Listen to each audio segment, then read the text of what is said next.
Boa tarde e bem-vindos a mais uma catequese em nossa casa do 5º volume. Hoje vamos trabalhar a catequese número 24, Um Espírito que dá vida, e que está nas páginas 101 e seguintes do vosso catecismo.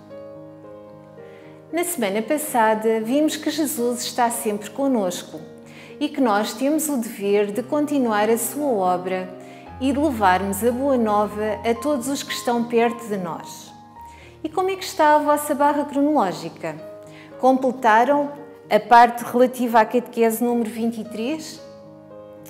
Para continuarmos a obra de Jesus, teríamos que acrescentar aqui uma atitude de amor, uma atitude de bondade e uma atitude de justiça. Espero que tenham conseguido. E hoje, para nos ajudar a introduzir o tema da nossa catequese, eu pedi ajuda à Mariana, que é escoteira na minha paróquia. E ela vai nos contar um episódio que se passou com ela. Vamos ouvi-la. Olá, eu sou a Mariana, sou escoteira do agrupamento 625 de Rio de Moro e hoje estou aqui para vos contar uma das muitas histórias que pude presenciar no escotismo. Vou-vos falar de um acampamento que me atrevo a dizer que foi o meu preferido na Serra da Arrábida. É o cenário ideal, a natureza, o mar mesmo ali ao lado, cenário perfeito para se fazer uma bela caminhada com os amigos. E nos primeiros quilómetros foi realmente tudo perfeito. Estávamos entusiasmados com as pistas, com os novos sítios a descobrir.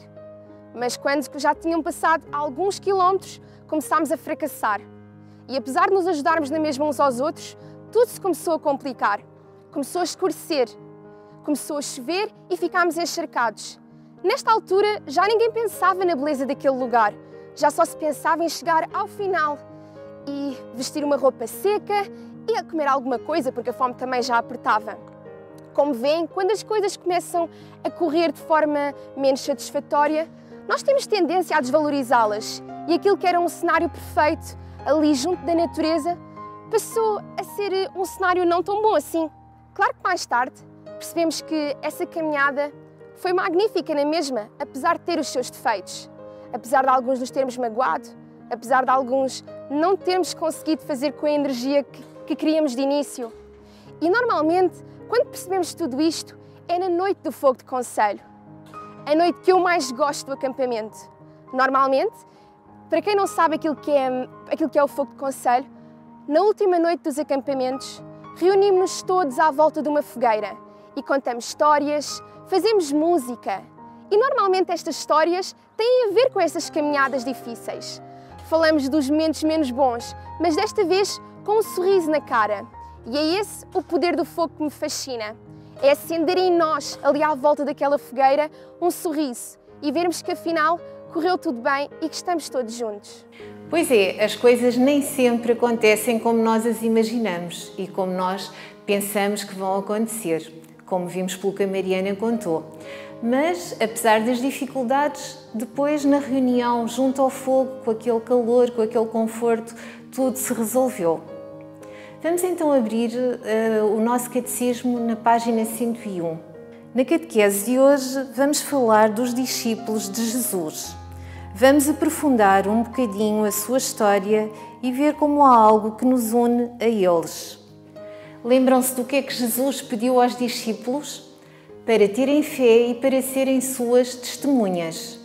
Os discípulos foram chamados e aceitaram uma missão difícil e, por vezes, também se sentiram perdidos, cansados, com medo.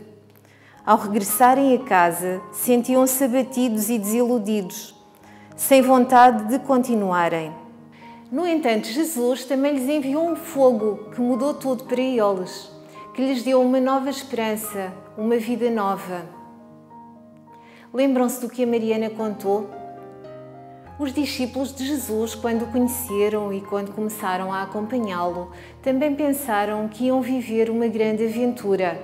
Não compreenderam muito bem o que Jesus lhes pedia e usaram as suas próprias ideias para imaginar o futuro. Pensaram talvez em poder, riqueza, importância. Mas a partir de certa altura, começaram a ficar preocupados, pois o tempo passava e não viam Jesus a tornar-se um rei tradicional. E ainda pior, Jesus começou a dizer-lhes que tinha de ir a Jerusalém e que lá seria preso, julgado e condenado à morte. Os discípulos não entendiam o que se passava. Então Deus não estava com Jesus e não lhe tinha dado poder e autoridade sobre os homens? Jesus não mostrava com os seus gestos que Deus estava com ele? Que sentido é que tudo aquilo fazia? Vamos recordar o que temos dito nas últimas semanas. Com a prisão e morte de Jesus, os discípulos, no seu coração, não acreditavam naquilo que estava a acontecer. E esconderam-se, fugiram, tinham medo que lhes acontecesse o mesmo que tinha acontecido a Jesus. Depois, na manhã de domingo, as mulheres contaram aos discípulos que o sepulcro estava vazio e que Jesus tinha ressuscitado. Mas os discípulos não compreenderam nem acreditaram de imediato na ressurreição de Jesus.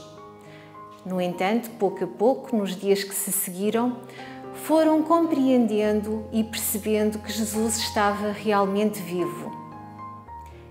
E mais, a aventura não tinha terminado. Jesus contava com eles para continuarem o seu projeto. No entanto, eles também sabiam que eram frágeis, sem grande preparação para essa grande tarefa, e tinham medo de ser perseguidos, presos, mortos. Como é que iam ter forças para continuar a construir esse projeto que Jesus tinha começado? Queriam seguir Jesus e fazer o que ele lhes pedia, mas sentiam que necessitavam da força que ele lhes tinha prometido, de calor e de luz. Jesus tinha-lhes prometido que lhes ia enviar a força do Espírito Santo e que o Espírito Santo lhes iria ensinar e os iria ajudar a compreender tudo aquilo que não tinham compreendido verdadeiramente e que também lhes daria força para serem testemunhas de Jesus por toda a terra.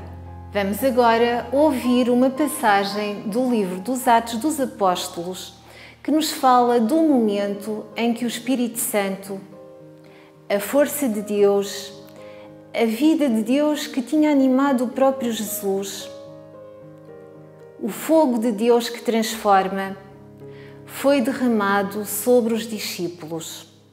Leitura dos Atos dos Apóstolos. Quando chegou o dia de Pentecostes, encontravam-se todos reunidos no mesmo lugar. De repente, ressoou vindo do céu um som comparável ao de forte rajada de vento, que encheu toda a casa onde eles se encontravam. Viram então aparecer umas línguas de fogo que se iam dividindo e pousou uma sobre cada um deles. Todos ficaram cheios do Espírito Santo e começaram a falar noutras línguas, conforme o Espírito lhes inspirava que se exprimissem. Ora, residiam em Jerusalém judeus piedosos, provenientes de todas as nações que há debaixo do céu. Ao ouvir aquele ruído, a multidão reuniu-se e ficou estupefacta, pois cada um os ouvia falar na sua própria língua. Atônitos e maravilhados diziam: Mas esses que estão a falar não são todos galileus? Que se passa, então, para que cada um de nós os ouça falar na nossa língua materna? Partos, medos, elamitas, habitantes da Mesopotâmia, da Judeia e da Capadócia, do Ponto e da Ásia, da Frígia e da Panfília, do Egito e das regiões da Líbia cirenaica, colonos de Roma, judeus e prosélitos, cretenses e árabes. Ouvimos-los anunciar nas nossas línguas as maravilhas de Deus.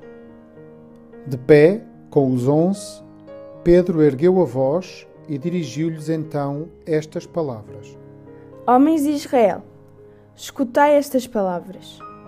Jesus de Nazaré, homem acreditado por Deus junto de vós, com milagres, prodígios e sinais que Deus realizou no meio de vós por seu intermédio, como vós próprios sabeis. Este, depois de entregue, conforme o desígnio imutável e a previsão de Deus, vós o matastes, cravando-o na cruz, pela mão de gente perversa. Mas Deus ressuscitou, libertando-o dos grilhões da morte, pois não era possível que ficasse sobre o desígnio da morte. Foi este Jesus que Deus ressuscitou, e disto nós somos testemunhas. Tendo sido elevado pelo poder de Deus, recebeu do Pai o Espírito Santo prometido e derramou como vedes e ouvis. Deste relato, o que vos chamou mais a atenção? Repararam que depois da descida do Espírito Santo sobre eles, o comportamento dos discípulos alterou? Já não estão fechados numa casa, já não têm medo. Agora falam com todas as pessoas, anunciam o Evangelho de Jesus Cristo com força, coragem e determinação. O Espírito Santo, que também tinha acompanhado Jesus, deu-lhes força para serem testemunhas de Jesus.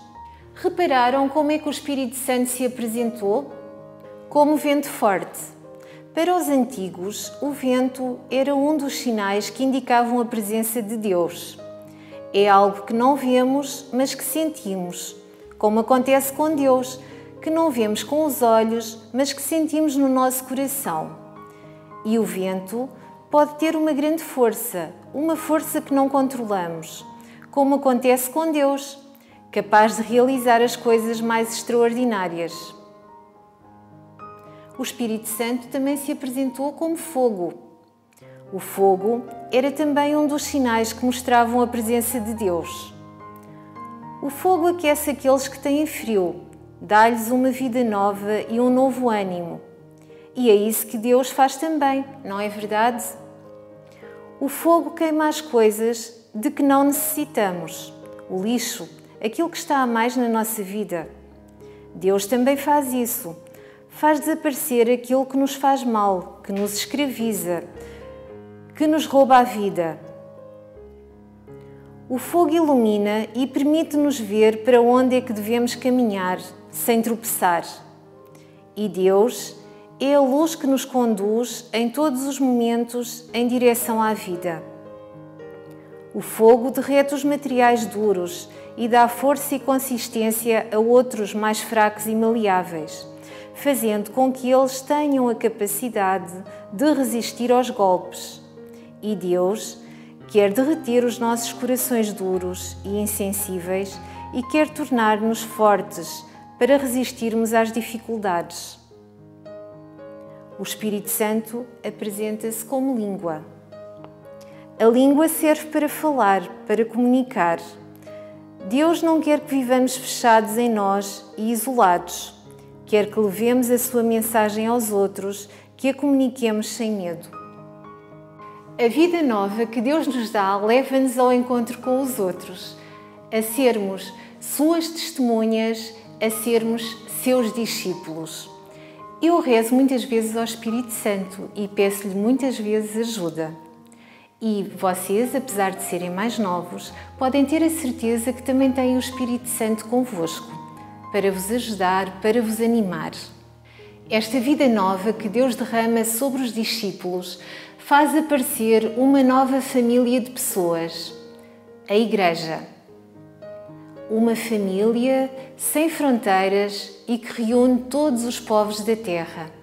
Hoje, no nosso momento de oração, vamos pedir a Deus que nos envie o Espírito Santo para sermos capazes de viver no amor, na amizade, na partilha e também para sermos capazes de perceber a linguagem dos cristãos. A Igreja, a família de Jesus, a família dos que escutam as propostas de Jesus e vivem de acordo com essa proposta que Ele veio trazer. A família de pessoas que vivem no amor, na partilha, na paz.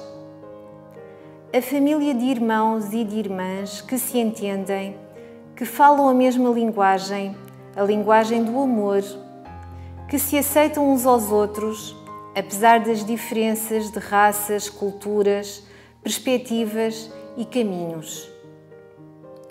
Então agora peço-vos, por favor, para agarrarem na barra cronológica Catequese 24 e vamos completar a nossa barra cronológica com indicações de como se comportam as pessoas quando renovadas pelo Espírito Santo. Depois, temos aqui uma oração ao Espírito Santo na barra cronológica e aquilo que vos peço é que rezem esta oração todos os dias.